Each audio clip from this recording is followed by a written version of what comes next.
Assalomu alaykum, hurmatli tomoshabinlar. Bugun men sizga juda muhim mavzuni tushuntirib beraman. Avgust oyida ilk 1 million so'm pul tushishi, ayrimlardan esa shu pulni qaytarish talab qilinayotgani. Ba'zi holatlarda kartadan pul yechilayotgani haqida gaplashamiz. Bu masala faqat bitta odamga emas, nafaqa oladigan, ijtimoiy yordam oladigan bolalar puli moddiy yordam, kompensatsiya yoki boshqa davlat to'lovlarini kutayotgan juda ko'p oilalarga tegishli bo'lishi mumkin.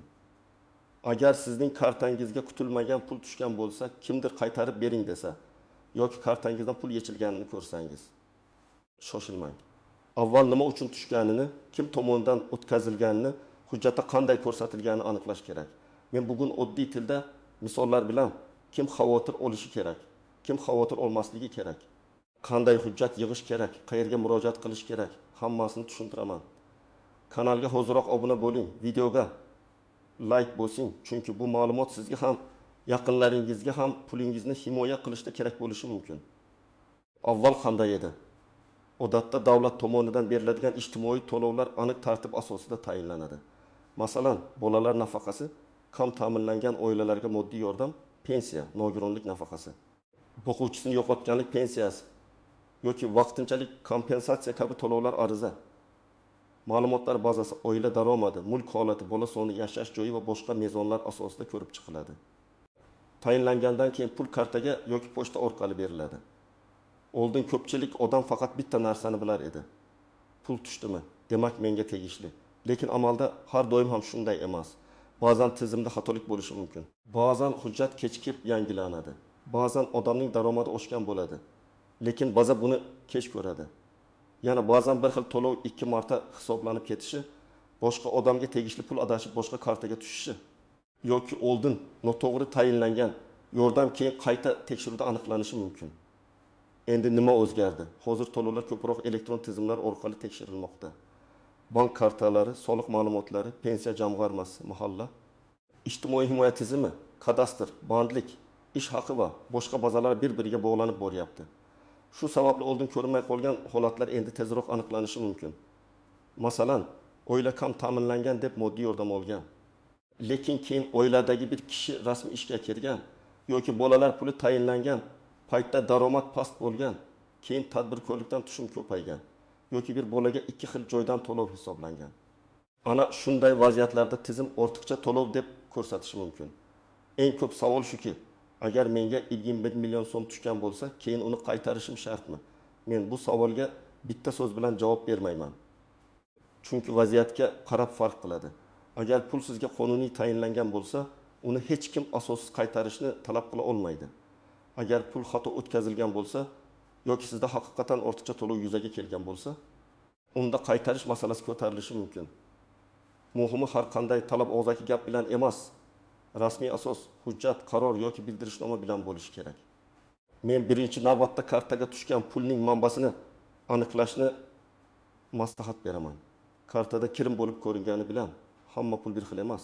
Bank ilovasida to'lov yuboruvchisi ko'rinadi.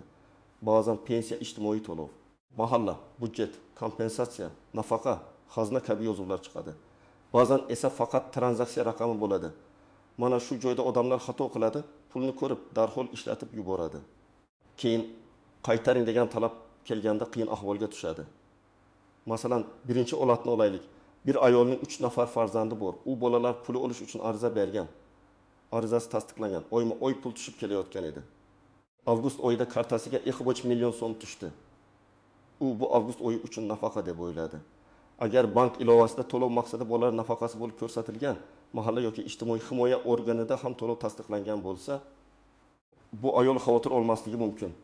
Lekin baribir chekni, SMSni, ilovadagi tranzaksiya ma'lumotini saqlab qo'yish kerak. Ikkinchi holat. Bir erkakning kartasiga 20 million so'm tushdi. Lekin u hech qanday ariza bermagan. Hech qanday nafaqa kutmagan. Ertasi kuni notanish raqamdan qo'ng'iroq qilib, pul adashib sizga tushibdi, qaytarib yuboring deyishdi. Mana bu juda xavfli vaziyat. Men bunday holatda hech qachon shoshilib pul o'tkazishni maslahat bermayman. Chunki firibgarlar aynan shunday usuldan foydalanadi. Ular odamning qo'rquvidan foydalanib, davlat puli jarima bo'ladi, kartangiz bloklanadi deb bosim qiladi. Agar pul haqiqatan adashib tushgan bo'lsa ham, uni notanish shaxsning plastik kartasiga emas, rasmiy tartibda qaytarish kerak. 3-holat. Oilaga moddiy yordam tayinlangan. 20 million so'm tushgan. Keyin mahalladan yoki ijtimoiy xizmatdan sizning daromadingiz mezondan oshib ketgani aniqlandi. Ortiqcha to'lovni qaytarishingiz kerak degan gap bo'lgan. Bu yerda odam birinchi bo'lib hujjat so'rashi kerak. Qaysi oy uchun ortiqcha to'lov? Qaysi qaror bilan? Qaysi ma'lumot asosida? Oila daromadiga kimning daromadi qo'shilgan? Qaysi sana bo'yicha hisoblangan? Chunki amaliyotda chalkashliklar bo'lishi mumkin. Masalan, oilada yashamaydigan, lekin ro'yxatda turgan odamning daromadi qo'shilib ketadi. Yoki vaqtincha ish haqi bir oy ko'paygan bo'ladi. Tizim uni doimiy daromad deb oladi. Shuning uchun tekshiruvsiz pul qaytarib yuborish to'g'ri emas. Kim xavotir olishi kerak? Birinchidan, kartasiga kutilmagan pul tushgan, lekin uning sababi noma'lum bo'lgan odam. Ikkinchidan, bir vaqtning o'zida ikki joydan bir xil to'lov olganlar. Uchinchidan, arizada noto'g'ri ma'lumot kiritilgan bo'lsa, masalan, daromad yashirilgan, oila tarkibi noto'g'ri ko'rsatilgan, bola boshqa joyda ro'yxatda bo'lsa, mulk yoki avtomobil haqida ma'lumot berilmagan bo'lsa. To'rtinchidan, yaqinda ishga kirgan, daromadi oshgan, tadbirkorlik faoliyati boshlagan, lekin ijtimoiy yordam hali ham tushayotgan odamlar vaziyatni tekshirishi kerak. Kim xavotir olmasligi mumkin? Agar siz to'lov uchun ariza bergan bo'lsangiz, arizangiz tasdiqlangan bo'lsa, pul aynan belgilangan oy uchun tushgan bo'lsa, bank ma'lumotida yuboruvchi rasmiy tashkilot bo'lsa va sizdan hech qanday rasmiy qaytarish talabi kelmagan bo'lsa, vahima qilishga asos yo'q. Shuningdek, pensiya yoki nafaqa oylik tartibda kelayotgan bo'lsa, bu odatdagi to'lov bo'lishi mumkin. Lekin men baribir har oy kirim tarixini saqlab borishni maslahat beraman. Chunki kelajakda tushuntirish talab qilinsa, sizda dalil bo'ladi. Misol bilan tushuntiraman. Oila avgust oyida 20 million so'm oldi. Oilada ona, ota va 2 bola bor. Ota iyul oyida ishga kirgan, lekin birinchi maoshi avgust oxirida tushgan.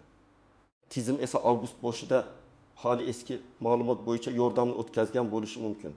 Keyin sentabrda ma'lumot yangilanganda avgustdagi to'lov ortiqcha bo'lgan degan xulosa chiqish ehtimoli bor. Lekin bu avtomatik ravishda odam aybdor degani emas. Savol shuki, to'lov tayinlangan paytda daromad hisobga olinganmi? Yangi ma'lumot qaysi kundan kuchga kirgan?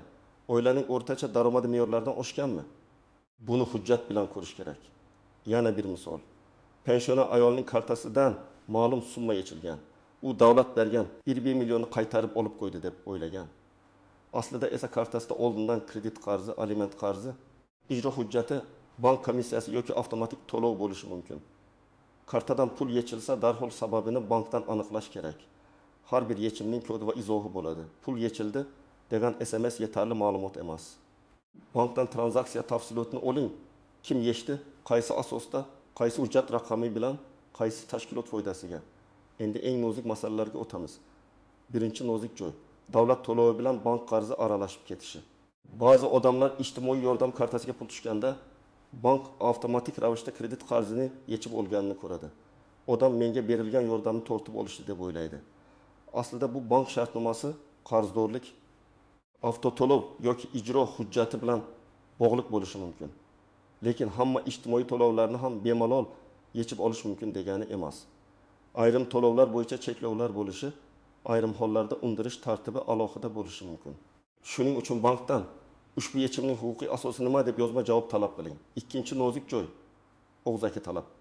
Men juda ko'p holatlarda odamlar mahalla raisi, xodim, tanish, bank operatori yoki notanish shaxs aytgani uchun pul qaytarib yuborganini ko'rganman. Keyin esa pulni kimga yuborganini isbotlay olmaydi. Agar sizga qaytaring deyishsa, savol bering. Rasmiy bildirishnoma qani? Qaror raqami qani? Hisob kitob qani? Qaytariladigan rekvizit qani? To'lov maqsadida nima yoziladi? Agar haqiqatan qaytarish kerak bo'lsa, bu ish shaffof bo'lishi shart. Mana shu karta raqamiga tashlang degan gapga ishonmang. Uchinchi nozik joy, ortiqcha to'lov har doim ham birdan to'liq qaytarilmaydi. Ba'zan odamning aybi bo'lmasa, to'lov tashkilot xatosi bilan ortiqcha o'tgan bo'lsa, qaytarish tartibi boshqacha ko'rib chiqilishi mumkin. Ba'zan kelgusi oylardagi to'lovlardan ushlab qolish taklif qilinadi. Ba'zan bo'lib to'lash mumkin. Ba'zan esa nizo bo'lsa, sud yoki yuqori tashkilot ko'rib chiqadi. Men shuni aytmoqchiman. Sizning huquqingiz bor. Siz tushuntirish so'rashingiz mumkin. Siz hisob kitobni ko'rishingiz mumkin. To'rtinchi nozik joy, arizada noto'g'ri ma'lumot bo'lsa. Agar odam atalab daromadini yashirgan, ishlayotganini ko'rsatmagan, oila tarkibini noto'g'ri bergan, mol mulkni yashirgan bo'lsa, bu jiddiy masala. Bunday vaziyatda nafaqat pulni qaytarish, balki ma'muriy yoki boshqa javobgarlik masalasi ham chiqishi mumkin. Lekin bu yerda ham hamma narsa dalil bilan bo'lishi kerak. Siz yashirgansiz deyish oson, isbotlash esa hujjat bilan bo'ladi. Masalan, soliq bazasida daromad ko'rinadi. Kadastrda uy-joy ko'rinadi. Transport bazasida avtomobil ko'rinadi. Bank aylanmasi ko'rinadi. Shuning uchun ariza topshirishda har doim rost ma'lumot berish kerak. 5-nozik joy, oilaning ro'yxati va haqiqiy yashash joyi. Juda ko'p muammo shundan chiqadi. Masalan, bir kishi ota-onasining uyida ro'yxatda turadi, lekin amalda boshqa shaharda yashaydi. Tizim esa uni oila tarkibiga qo'shib daromadini ham hisoblaydi. Natijada oilaga yordam rad etiladi yoki oldingi to'lov ortiqcha deb chiqadi. Bunday holatda yashash joyi bo'yicha dalillar kerak bo'ladi. Ijara shartnomasi, ish joyidan ma'lumotnoma, mahalla ma'lumotnomasi, kommunal to'lovlar, boshqa hududda yashayotganini tasdiqlovchi hujjatlar. Har bir vaziyat alohida ko'riladi. 6-nozik joy, bolalar bilan bog'liq to'lovlar. Bola boshqa ota-ona bilan yashayotgan bo'lishi, vasiylik masalasi bo'lishi. Aliment kelishi yoki kelmasligi, bola boshqa hududda ro'yxatda turishi mumkin. Tizimda bir kichik xato ham to'lovga ta'sir qiladi. Masalan, ona bolalar pul oladi, lekin bola otasining manzilida ro'yxatda turadi. Yoki bola 18 yoshga to'lgan, lekin tizim kech yangilangan yoki o'qish joyi haqidagi ma'lumot kiritilmagan. Bunday holatda odam aybdor bo'lmasa ham hujjat to'g'rilanmaguncha pul to'xtashi yoki qayta hisob-kitob bo'lishi mumkin. 7-nozik joy, firibgarlik. Hozir sizga 20 million tushgan, tasdiqlash uchun kod ayting, pulni qaytarish uchun karta raqamingizni yuboring. Jarima bo'lmasligi uchun havolaga kiring degan xabarlar ko'paygan. Men qat'iy aytaman. SMS kodini hech kimga aytmang. Bank kartangizning to'liq ma'lumotini, amal qilish muddatini, CVV kodini bermang. Telegram yoki SMSdagi shubhali havolaga kirmang. Rasmiy tashkilot sizdan SMS kod so'ramaydi. Agar kimdir kod so'rasa, bu deyarli har doim firibgarlik belgisi. Endi aniq nima qilish kerakligini ketma-ket aytaman. Birinchi qadam, kartangizga tushgan ilk yil bu million so'm yoki boshqa summaning manbasini tekshiring. Bank ilovasiga kiring. Tranzaksiya tafsilotini oching. Yuboruvchi nomini, to'lov maqsadini, sanani, summani yozib oling. Imkon bo'lsa, skrinshot qiling. Lekin skrinshotda karta raqamingizning to'liq qismi yoki maxfiy ma'lumotlar ko'rinib qolmasin. Bankdan rasmiy ko'chirma ham olish mumkin. Ikkinchi qadam, pulni darhol sarflab yubormang, ayniqsa u kutilmagan pul bo'lsa. Men odamlarga kamida sabab aniqlanmaguncha pulni alohida ushlab turishni maslahat beraman. Chunki agar ertaga xato o'tkazma ekani aniqlansa, pulni qaytarish osonroq bo'ladi. Agar siz uni ishlatib yuborsangiz, keyin qarzga kirib qaytarishga majbur bo'lishingiz mumkin. Uchinchi qadam, agar sizdan pulni qaytarish so'ralsa, rasmiy hujjat talab qiling. Oddiy qilib ayting. Iltimos, qaytarish sababi, qaror raqami, hisob-kitob, qaysi oylar uchun ortiqcha to'lov ekani va rasmiy rekvizitlarni yozma shaklda bering. Bu gapni janjalsiz, xotirjam ayting. Sizning maqsadingiz tortishish emas, aniqlik kiritish. Agar talab asosli bo'lsa, hujjat berishlari kerak. Agar hujjat yo'q bo'lsa, shoshilmang. 4-qadam, bankka murojaat qiling, ayniqsa kartadan pul yechilgan bo'lsa. Bankdan quyidagilarni so'rang. Yechim kimning talabiga asosan amalga oshirilgan, ijro hujjati bormi, avtoto'lovmi, kredit qarzimi, komissiyami, tashkilot nomi nima, hujjat raqami nima? Og'zaki javob yetarli bo'lmasa, yozma murojaat qiling. Bank ilovasida murojaat bo'limi bo'lsa, shu yerdan yozing, bo'lmasa filialga boring. 5-qadam, ijtimoiy to'lov bo'lsa, mahalla yoki mas'ul ijtimoiy himoya organiga boring. O'zingiz bilan pasport yoki ID karta, bank kartasi ma'lumotlari, pul tushgan sana bo'yicha bank ko'chirmasi, ariza topshirgan bo'lsangiz ariza raqami, oila tarkibi bo'yicha hujjatlar, daromad ma'lumotlari, bolalar tug'ilganlik guvohnomasi nusxalari, nikoh yoki ajrim hujjatlari. Nogironlik bo'yicha hujjat bo'lsa, shuni olib boring. Har bir hujjat vaziyatga qarab kerak bo'ladi, lekin tayyor borsangiz, ish tezroq yuradi. 6-qadam, agar ortiqcha to'lov deysa, hisob-kitobni tushuntirib berishlarini so'rang. Masalan, 50 million so'm qaysi davr uchun ortiqcha hisoblangan? Men qaysi mezon bo'yicha huquqimni yo'qotganman? Qaysi daromad hisobga olingan? Qaysi oila a'zosi bo'yicha ma'lumot qo'shilgan? Qayta ko'rib chiqish imkoniyati bormi? Bu savollar juda muhim. Chunki ba'zida tizimdagi noto'g'ri ma'lumot to'g'rilansa, talab ham o'zgaradi. 7-qadam, agar talabga rozi bo'lmasangiz, yozma e'tiroz bering. E'tirozda his tuyg'uni emas, faktlarni yozing. Masalan, menga falon sanada 20 million so'm to'lov tushgan. Falon sanada ushbu summa ortiqcha to'lov deb qaytarish talab qilindi. Men ushbu hisob kitobga rozi emasman. Chunki falon shaxs amalda oilamiz bilan yashamaydi. Falon daromad bir martalik bo'lgan, falon ma'lumot noto'g'ri kiritilgan. Qayta tekshirishni va yozma javob berishni so'rayman. Shunday yozsangiz, murojaatingiz aniq va kuchli bo'ladi. 8-qadam. Agar pulni qaytarish haqiqatan kerak bo'lsa, faqat rasmiy rekvizit orqali to'lang. To'lov maqsadiga nima uchun to'layotganingizni yozing. Masalan, ortiqcha to'langan ijtimoiy yordamni qaytarish, qaror raqami falon kabi chekni saqlang. Hech qachon xodimning shaxsiy kartasiga yoki notanish odam kartasiga pul yubormang. Keyin men qaytardim deb isbotlash qiyin bo'lib qoladi. 9-qadam. Agar kartadan pul noqonuniy yechilgan deb hisoblasangiz, bankka yozma shikoyat qiling. Keyin kerak bo'lsa, Markaziy bankning murojaat kanallari, iste'molchilar huquqlarini himoya qilish organlari yoki sudga murojaat qilish masalasini ko'rib chiqing.